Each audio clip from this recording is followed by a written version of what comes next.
青葉も赤く色づき、村は稲刈りの時期に差し掛かった。ゆきねちゃんも随分と動きが様になってきたな。もうこれで稲刈りは3年目だからね。この村ではそれぞれの家庭で一家が管理している畑とは別に、村人たちが共同で育てている田んぼがあった。月音さんも村に嫁いできたばかりの時は動きがちょっとぎこちなかったけど、こうしてテルと共に毎年稲刈りに参加してくれて、今ではゆきねちゃんの先生みたいなもんだからな。おかげさまで私もたくましく生きることを学ばせていただきました。その時だった。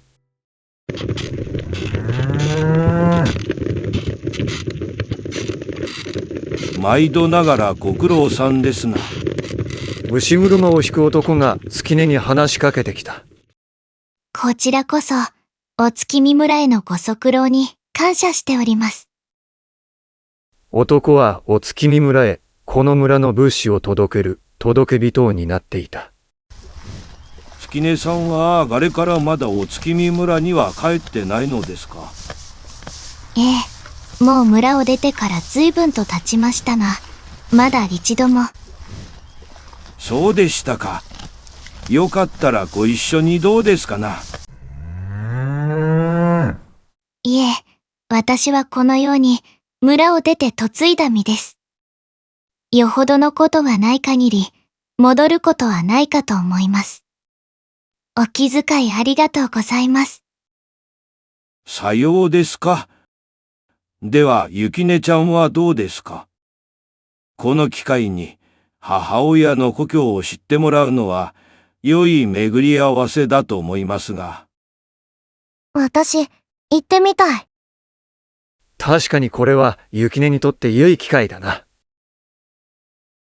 本人もてるさんもそうおっしゃってることだし、どうですかね、月音さん。ええ、私からもぜひお願いいたします。こうして雪音は物資の運搬に同行することになった。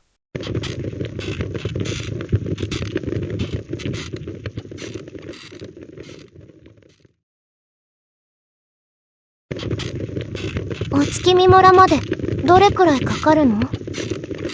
社への貢ぎ物がありますゆえに、社を通りますので、お月見村へ着くのは明日の日暮れ頃になります。ねえおじさん、お月見村の人はなんで誰もこの村に来ないの？おじさんみたいな届け人はいないのかな？お月見村には届け人はおりません。それはなぜ？これには社の掟が関わっています。届け物に関わってくる掟は2つありましてな。日の心は、その活力を誰かのために使いなさい。これが私たちの村の掟です。それともう一つ、お月見村に向けた掟もあって、月の心は自らが引き受ける意志を育てなさいと、そう伝えられています。引き受ける意志。あがり様が言っておりました。日の心は他者への思いから、月の心は自らの引き受けから、そうやって一つの心につながっていくと。なんだか難しい話ですが、月の心とはまた別に大切な心があるようですな。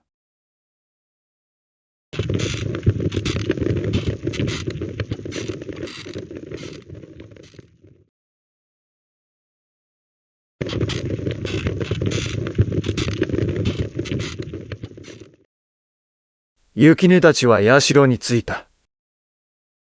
世話役の女に案内され、二人は祭壇でお祈りを捧げた。その祈りは、社へ貢ぎ物を届けに来たその報告と、お月見村への道中の安全を祈願するものだった。それでは、運びますか。男と共に、雪音も社への貢ぎ物を運び始めた。これで何日分あるんだろう。お月見村への届け物は月に3度、社への貢ぎ物は月に1度だけですな。ちょうどすべてを運び終えた頃に、あがり様が姿を見せた。これはわざわざお見送りいただきありがとうございます。お勤め、ご苦労様です。二人は一礼をして社を出た。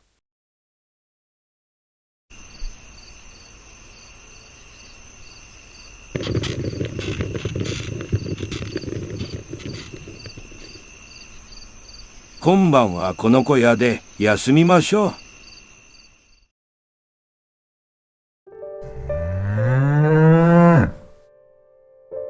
この子、名前あるの？つなぎと呼んでます。つなぎ、お前も頑張ってるんだね。この牛は前の代から働いております。こうして峠を越えて二つの村をつなぐのは私よりもずっと古いです。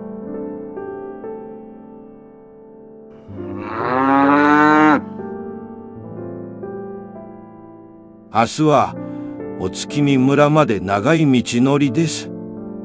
今はゆっくりと体を休めてください。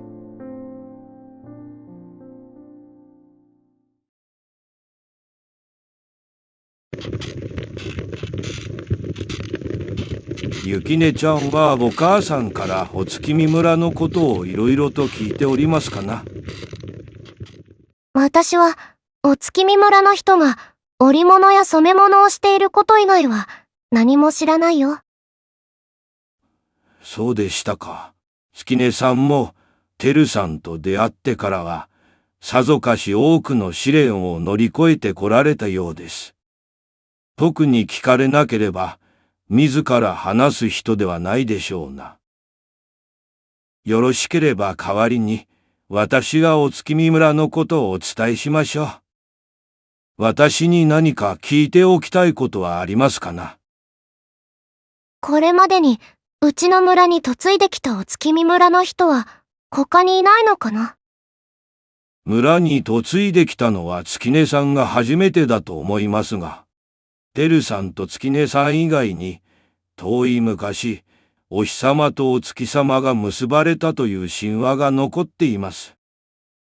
遠い昔の神話。そんなに昔の話なんだ。言い伝えによれば、昔あがり様として社に住んでいたのは、もともと男だったそうです。そして、ある時代に、あがり様と入り様が結ばれたとか。まあ、どこまでが本当にあったことなのかは、知る由もありませんが。でも、神話として残すということは、何か伝えておきたいことなどがあったのでしょうな。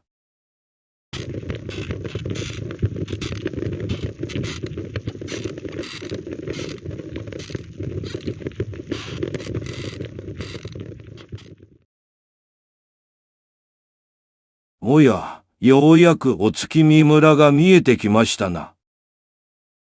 あれが、お月見村。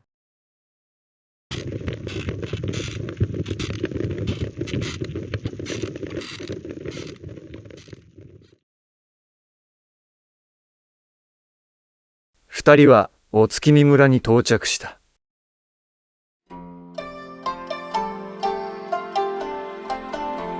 村に流れている川の透き通った水が夕焼けの光を映し出し、村の中央には大きな煙突を有した酒造場があった。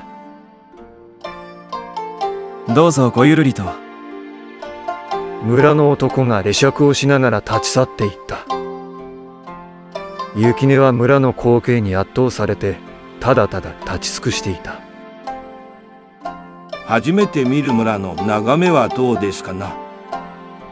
なんだか、すごい。村の中央にありますのが、私たちの村から運んだ米で作られるお酒の工場です。この村ではものづくりに長けている人が多いため、他にも機織り場や靴の製作所、そして楽器を作っているところもあります。楽器もあるの？私たちの村でも縦笛や太鼓がありますが、ここでは弦楽器と呼ばれる楽器も作られております。すると雪音は小川の近くで楽器を弾いている女性を見つけた。あれがそうかな。さようです。あれは琴と呼ばれる弦楽器の一種です。ママはここで暮らしてたんだ。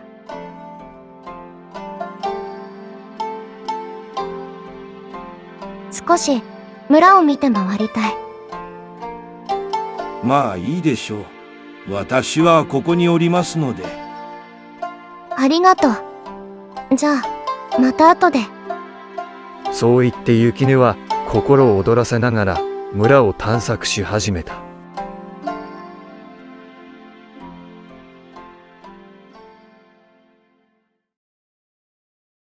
小川沿いを歩いていた雪音は、時々物珍しそうな顔で見られながらも、この村で触れることのできる文化の違いを直接肌で確かめていた。酒造場などを一通り見て回り、戻ろうとしていると、ある少女が雪音のことをじっと見つめていた。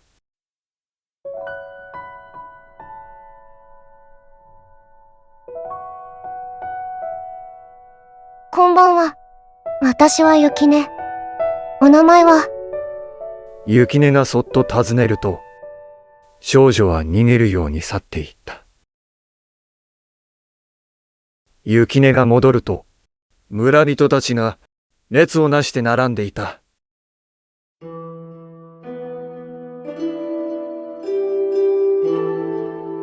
ありがとうございます。ありがとう。感謝いたします。どうやら村全体の届け物とは別に、個別でお米を分けている様子だった。戻られましたかな。すごい行列だね。こうして一家を代表する一人一人が丁寧にご挨拶を交わされて受け取っていかれることが、この届け物をする本当の理由です。いつもありがとうございます。ありがとう。その光景を見て雪音は感じた。こうして一つ一つの感謝の言葉を、これまでもそしてこれからもずっとつなぎ続けていく届け人という務めの偉大さを。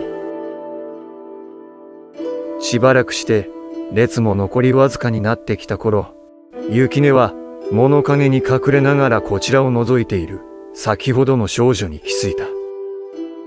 あの子。あの子はいつも列が終わった頃に訪れます。3年前にご両親を亡くされてからは親族に引き取られたのですが、こうして両親と共に暮らしていた頃の家の代表としてここに並ばれるのです。少女は列に並び、米を受け取って挨拶もなしにそそくさと帰っていった。名前をミオと言います。ミオは米を受け取る際はいつも心の奥で謝りながら受け取っています。私にもそう感じた。雪音はミオが帰っていった方角をじっと見つめていた。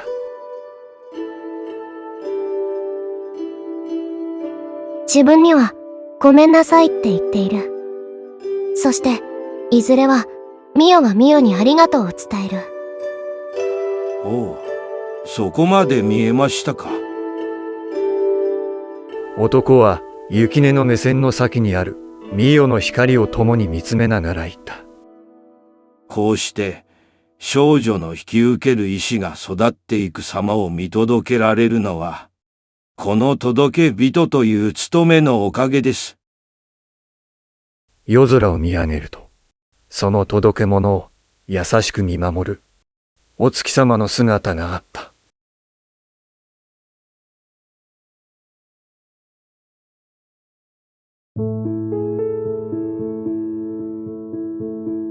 夜が明けると、牛車の荷台に、お月見村の工芸品や果物など、たくさんのお返しが詰め込まれていた。